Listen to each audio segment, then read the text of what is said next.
Hello അസ്സാം വലൈക്കും. ഇന്ന് ഞാൻ നിങ്ങൾക്ക് വേണ്ടി തയ്യാറാക്കിയേക്കുന്നത് ഒരു അടിപൊളി ഒരു സ്നാക്കാണ്. നമുക്ക് ഇഫ്താർ ടൈമിനായാലും പിന്നെ നമുക്ക് 4 മണിക്ക് ചായയുടെ ആയാലും കഴിക്കാൻ പറ്റുന്ന നല്ലൊരു സ്നാക്കാണ് ഞാൻ നിങ്ങൾക്ക് വേണ്ടി ഇന്നത്തെ വീഡിയോ ചെയ്തേക്കുന്നത്. ഇത് ഉഴുന്നും ഉരുളക്കിഴങ്ങും വെച്ച് തയ്യാറാക്കിയെടുക്കുന്ന ഒരു സ്നാക്കാണ്. പുറമേ നല്ല ക്രിസ്പി പിന്നെ അകത്ത് നല്ല സോഫ്റ്റ് ആയിട്ടുള്ള സ്നാക്കാണിത്. അപ്പം നമുക്കിതെങ്ങനെ തയ്യാറാക്കിയെടുക്കാമെന്ന് നമുക്ക് നോക്കാം. അതിനുവേണ്ടി ഞാനിവിടെ 1 കപ്പ് ഉഴുന്നാണ് എടുത്തേക്കുന്നത്. ഉഴുന്ന് ഞാൻ 4 മണിക്കൂർ വെള്ളത്തിലൊന്ന് സോക്ക് ചെയ്ത് വെച്ചതാണ്. സോക്ക് ചെയ്തിട്ട് ഞാൻ വെള്ളമെല്ലാം ഒന്ന് സ്ട്രെയിൻ ചെയ്തെടുത്ത് ഉഴുന്നാണ് ഇത്. വെള്ളമെല്ലാം നല്ലപോലെ സ്ട്രെയിൻ ചെയ്ത് കളയണം.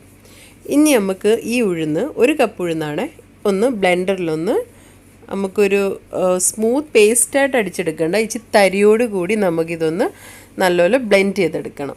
തരിയോട് കൂടി വേണം നമുക്കിതൊന്ന് ബ്ലെൻഡ് ചെയ്തെടുക്കാൻ. ഇനി നമുക്ക് അതിലേക്ക് സ്വല്പം വെള്ളവും കൂടെ ഒഴിച്ച് കൊടുക്കാം. സ്വല്പം വെള്ളവും കൂടെ ഒഴിച്ച് കൊടുത്തിട്ട് നമുക്കൊന്ന് ബ്ലെൻഡ് ചെയ്തെടുക്കാം. അപ്പോൾ ഞാനിത് ബ്ലെൻഡ് ചെയ്തെടുത്തിട്ടുണ്ട്. അല്പം തരിയൊക്കെ ഉണ്ട്. തരിയോട് കൂടെയാണ് നമ്മൾ ബ്ലെൻഡ് ചെയ്തെടുക്കേണ്ടത്. ഇനി നമുക്കിത് വലിയൊരു ബൗളിലേക്ക് മാറ്റാം.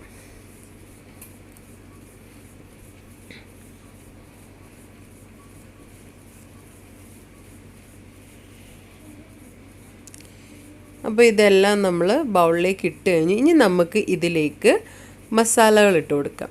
ഞാനിവിടെ എടുത്തേക്കുന്ന 1 ടേബിൾ സ്പൂൺ മല്ലിപ്പൊടി, 1 ടേബിൾ സ്പൂൺ വറ്റൽമുളക് പൊടിച്ചത്, 1 ടീസ്പൂൺ ഉപ്പ്, 1 ടീസ്പൂൺ ചെറിയ ജീരകം, 1/2 ടീസ്പൂൺ ഗരം മസാല, പിന്നെ 1/2 ടീസ്പൂൺ മഞ്ഞൾപ്പൊടി. ഇതെല്ലാം കൂടെ നമുക്ക് ഈ ഉഴുന്നിലേക്ക് ഇട്ട് കൊടുക്കാം. ഉഴുന്ന് അരച്ച് വെച്ചതിലേക്കൂടെ നമ്മളിവിടെ ഉപ്പ് നിങ്ങളുടെ ആവശ്യാനുസരണം നിങ്ങൾക്ക് ഇട്ട് കൊടുക്കാവുന്നേ ഉള്ളൂ. ഞാനിവിടെ ഇപ്പം 1 ടീസ്പൂൺ ഉപ്പാണ് ചേർത്തിരിക്കുന്നത്. ഇനി നമുക്ക് ഈ മസാലയും ഉഴുന്നരച്ചതും കൂടെ നല്ലോണം ഒന്ന് നമുക്ക് മിക്സ് ചെയ്തെടുക്കാം. വറ്റൽമുളക് ഒക്കെ നിങ്ങൾക്ക് വേണമെങ്കിൽ ഇനിയും ചേർക്കാം. നിങ്ങളുടെ എരിവ് അനുസരിച്ച് നിങ്ങൾക്ക് ഇനിയും ആഡ് ചെയ്ത് കൊടുക്കാവുന്നേ ഉള്ളൂ. ഞാനിപ്പോൾ ഇവിടെ 1 ടേബിൾ സ്പൂൺ വറ്റൽമുളകൊക്കെ എടുത്തിട്ടുള്ളൂ. നല്ലോലൊന്ന് മിക്സ് ചെയ്ത് കൊടുക്കാം നമുക്ക്.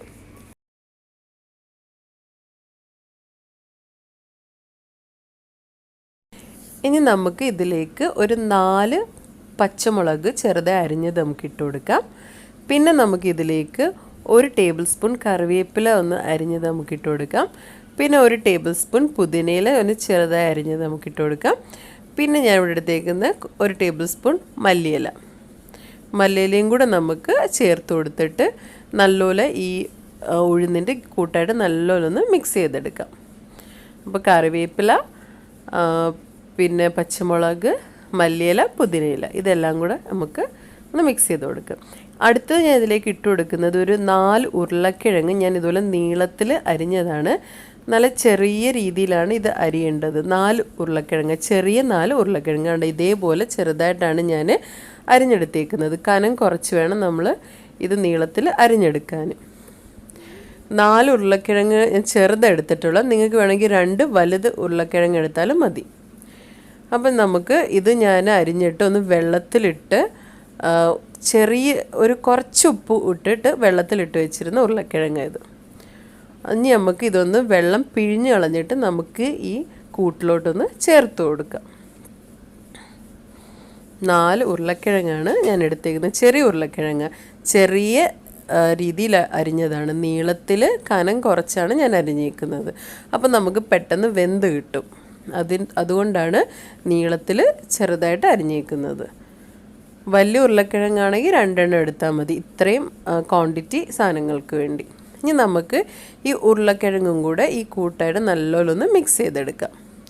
അടുത്തത് ഞാൻ ഇതിലേക്ക് ചേർക്കുന്നത് 1 കപ്പ് അരിപ്പൊടിയായി ചേർത്ത് കൊടുത്തേക്കുന്നത്. 1 കപ്പ് അരിപ്പൊടി എന്താണെന്ന് വെച്ചാൽ ഇത് ഫ്രൈ ചെയ്യുമ്പോൾ നല്ല ക്രിസ്പി ആയിട്ട് കിട്ടാൻ വേണ്ടിയാണ് ഞാൻ 1 കപ്പ് അരിപ്പൊടി ചേർത്ത് കൊടുത്തേക്കുന്നത്. നിങ്ങൾക്ക് വേണമെങ്കിൽ 1 കപ്പ് കോൺഫ്ലോർ ആയാലും ചേർത്ത് കൊടുക്കാം. പക്ഷേ അതിനെക്കാട്ടി കൂടുതൽ എനിക്ക് ക്രിസ്പി ആയിട്ട് തോന്നിയിട്ടുള്ളത് ഈ അരിപ്പൊടി ചേർത്ത് കൊടുക്കുമ്പോഴാണ്. അതുകൊണ്ടാണ് ഞാൻ ഇതിനകത്ത് 1 കപ്പ് അരിപ്പൊടി ചേർത്ത് കൊടുക്കുന്നത്. ഇനി അരിപ്പൊടിയും ഉഴുന്നും എല്ലാം കൂടെ നല്ലോണം ഒന്ന് മിക്സ് ചെയ്തെടുക്കാം നമുക്ക്. ഇനി നമുക്ക് ഇതിൽ ലാസ്റ്റായിട്ട് ഞാൻ ചേർത്ത് കൊടുക്കാൻ പോകുന്നതെന്ന് വെച്ചാൽ വിനാഗിരിയാണ്. ഞാൻ ഇതിനകത്തൊരു 2 ടീസ്പൂൺ വിനാഗിരിയാണ് ആഡ് ചെയ്യാൻ പോകുന്നത്. 2 ടീസ്പൂൺ. നിങ്ങൾക്ക് വേണമെങ്കിൽ ഇതിനകത്ത് നാരങ്ങാനീരും ആഡ് ചെയ്യാം. പക്ഷെ ഞാനിപ്പോൾ ഇതിനകത്ത് വിനാഗിരിയാണ് ചേർത്ത് കൊടുക്കുന്നത്. ഇനി വിനാഗിരിയും ഈ കൂട്ടും കൂടെ നല്ലോണം ഒന്ന് മിക്സ് ചെയ്തെടുക്കാം നമുക്ക്. ഇത്രയേ ഉള്ളൂ. വളരെ എളുപ്പം ചെയ്തെടുക്കാവുന്നതാണ്. ഉഴുന്നൊന്ന് സോക്ക് ചെയ്ത് കിട്ടിയാൽ മതി. അപ്പോൾ നമുക്ക് പെട്ടെന്ന് ചെയ്ത് എടുക്കാവുന്നേ ഉള്ളൂ ഈ ഒരു പക്കോടയ്ക്ക് വേണ്ടി. ഇനി ഞാനത് നോക്കിയപ്പോൾ ഇച്ചിരി മാവ് നല്ല കട്ടയായിട്ടിരിക്കുന്നത്. അപ്പോൾ ഞാൻ കുറച്ച് വെള്ളവും കൂടെ ഇതിനകത്ത് ഒഴിച്ചു കൊടുക്കും. വളരെ കുറച്ച് വെള്ളവും കൂടെയാണ് ഞാനിതിനകത്ത് ആഡ് ചെയ്ത് കൊടുക്കുന്നത്.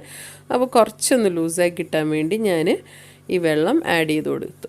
എന്നിട്ട് നല്ലപോലെ വെള്ളമായിട്ട് നല്ലപോലെ ആ കൂട്ടൊന്ന് മിക്സ് ചെയ്തെടുക്കുക. അതാ ഈ ഒരു പരുവാണ് നമുക്ക് വേണ്ടത്. അപ്പം നമ്മുടെ പക്കോടയ്ക്ക് വേണ്ടിയുള്ള മാവ് റെഡി ആയിട്ടുണ്ട്. ഇനി നമുക്കിതൊന്ന് ഫ്രൈ ചെയ്തെടുക്കാം. ഇത് ഫ്രൈ ചെയ്യാൻ വേണ്ടി ഞാനൊരു ചീനിച്ചട്ടി വെച്ചിട്ടുണ്ട്. അതിനകത്ത് ആവശ്യത്തിന് എണ്ണയും ഒഴിച്ചു കൊടുത്തിട്ടുണ്ട്. ഞാനിവിടെ വെളിച്ചെണ്ണയാണ് യൂസ് ചെയ്യുന്നത്. നിങ്ങൾക്ക് വേണമെങ്കിൽ സൺഫ്ലവർ ഓയിലും യൂസ് ചെയ്യാം. ഞാനിവിടെ മീഡിയം ലോയിലാണ് ഫ്ലെയിം വെച്ചേക്കുന്നത്. എണ്ണ ചൂടായിട്ടുണ്ട്. അതിലേക്ക് ഞാൻ ഈ മാവ് സ്പൂൺ വെച്ചോ അല്ലെങ്കിൽ നിങ്ങൾക്ക് കൈവച്ചായാലും കുറച്ച് ചെറിയ രീതിയിൽ അതിനകത്തോട്ട് ഇട്ട് കൊടുക്കുക. ഈ ഒരു രീതിയിലാണ് അതിനകത്തോട്ട് ഇട്ട് കൊടുക്കേണ്ടത്. മീഡിയം ലോ ഫ്ലെയിമിൽ ഈ എണ്ണ ഫ്ലെയിം വെക്കാവുള്ള. മീഡിയം ലോ ഫ്ലെയിമിൽ ഇത് ഫ്രൈ ചെയ്ത് എടുക്കുകയും ചെയ്യാവുള്ളൂ. ഇനി നമുക്ക് ഇത് മാവ് ഇതിനകത്തോട്ട് ഇട്ട് കൊടുത്തിട്ട് നമ്മളിത് അനക്കൊന്നും ചെയ്യരുത്. ഒരു 10 മിനിറ്റത്തേക്ക് നമ്മളിതൊന്ന് അനക്കരുത്. 10 മിനിറ്റ് ശേഷമേ നമ്മൾ ഇത് തിരിച്ചു മറിച്ചൊന്ന് ഇടാവുള്ളൂ. 10 മിനിറ്റ് നമ്മൾ ഇതിനകത്ത് തൊടിയേ വേണ്ട, ജസ്റ്റ് കണ്ടുകൊണ്ട് നിന്നാൽ മതി. 10 മിനിറ്റ് ശേഷം നമുക്ക് ഇതൊന്ന് മറിച്ചും തിരിച്ചിട്ട് കൊടുക്കുക. എന്നിട്ട് ഗോൾഡൻ ബ്രൗൺ നിറമാകുമ്പോൾ നമുക്ക് എണ്ണയിൽ നിന്ന് മാറ്റാം. ഇത് മീഡിയം ലോ ഫ്ലെയിമിൽ ഇത് ഫ്രൈ ചെയ്തെടുക്കാവുള്ളൂ. അല്ലെങ്കിൽ ഹൈ ഫ്ലെയിമിലേക്ക് ഇട്ടാൽ പെട്ടെന്ന് ഇത് കരിഞ്ഞു പോവും. ഉള്ളു വേവത്തുമില്ല, നമുക്ക് ക്രിസ്പി ആയിട്ട് കിട്ടത്തുമില്ല. അപ്പോൾ ഈ മീഡിയം ലോ ഫ്ലെയിമിട്ട് ഫ്രൈ ചെയ്യുമ്പോൾ നമുക്ക് ഉള്ളു നല്ല സോഫ്റ്റായിട്ടും കിട്ടും, പുറമേ നല്ല ക്രിസ്പി ആയിരിക്കും. നല്ല ക്രിസ്പി ആയിട്ട് നമുക്ക് ഈ ഒരു പക്കോട കിട്ടും. അതുകൊണ്ട് മീഡിയം ലോ ഫ്ലെയിമിൽ വെച്ച് ഇത് ഫ്രൈ ചെയ്യാവുള്ളൂ. എന്നിട്ട് ഏകദേശം 10 മിനിറ്റ് കഴിഞ്ഞ് നമുക്കിതൊന്ന് മറിച്ചിട്ട് കൊടുക്കാവുള്ളൂ. അതുവരെ ഇത് തൊടേണ്ട ആവശ്യമില്ല. അപ്പോൾ ഏകദേശം 10 മിനിറ്റൊക്കെ കഴിഞ്ഞ് ഇനി ഞാനിത് മറിച്ചിട്ട് കൊടുക്കുന്നുണ്ട്. ഇതാണ്ട് ഇതേപോലെ. അപ്പോൾ ഇതിൻ്റെ അടിവശമൊക്കെ കളറൊക്കെ മാറിയിട്ടുണ്ട്. ഇനി നമുക്ക് ഒരു 2-3 മിനിറ്റും കൂടെ ഒന്ന് വെയിറ്റ് ചെയ്താൽ മതി. അപ്പോഴത്തേന് ഇത് റെഡിയായി കിട്ടും. പിന്നെ നമുക്കിത് എണ്ണയിൽ നിന്ന് മാറ്റാം.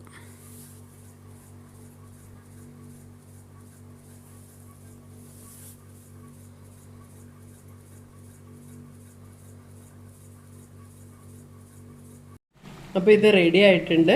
ഇനി നമുക്കിത് എണ്ണയിൽ നിന്ന് മാറ്റാം.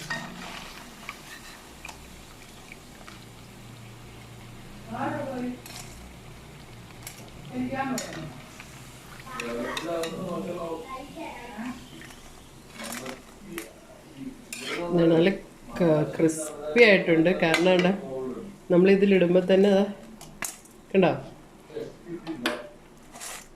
ഉണക്കി കണ്ടോ.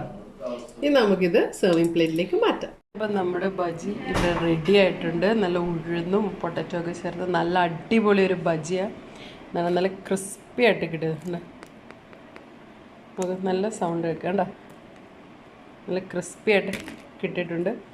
നല്ല ക്രിസ്പി ആയിട്ടുള്ളൊരു ബജി. എല്ലാവരും ഇത് ട്രൈ ചെയ്ത് നോക്കണം. അടിപൊളിയാണ്. 4 മണിക്കായാലും നോയമ്പ് തുറക്കായാലൊക്കെ കഴിക്കാൻ പറ്റിയ അടിപൊളി ബജിയാണ്. ഇതാ നമുക്ക് ക്രിസ്പി ആയിട്ട്. ഞാനിതിൻ്റെ ഉൾവശം ഒന്ന് കാണിച്ചു തരാം. ഒരെണ്ണം ഞാൻ ഇതൊന്ന് പൊട്ടിച്ച് കാണിച്ചു തരാം. എന്താണ്ട് ഇതേപോലെ നല്ല സോഫ്റ്റായിട്ട് ഇരിപ്പുണ്ട്. അകമൊക്കെ നല്ല വെന്തിട്ടുണ്ട്. കാണുമ്പോൾ തന്നെ അറിയാം നല്ല സോഫ്റ്റായിട്ട് കിട്ടിയിട്ടുണ്ട്. അതേപോലെ പുറമേ നല്ല ക്രിസ്പി ആയിട്ട് നമുക്ക് കിട്ടിയിട്ടുണ്ട്. അപ്പോൾ കഴിക്കുമ്പോഴൊക്കെ നല്ലൊരു ഇതായിരിക്കും, നല്ലൊരു ഫീലായിരിക്കും കഴിക്കുമ്പോഴൊക്കെ. നല്ല ക്രിസ്പി ആൻഡ് സോഫ്റ്റായിട്ടുള്ള പക്കോട.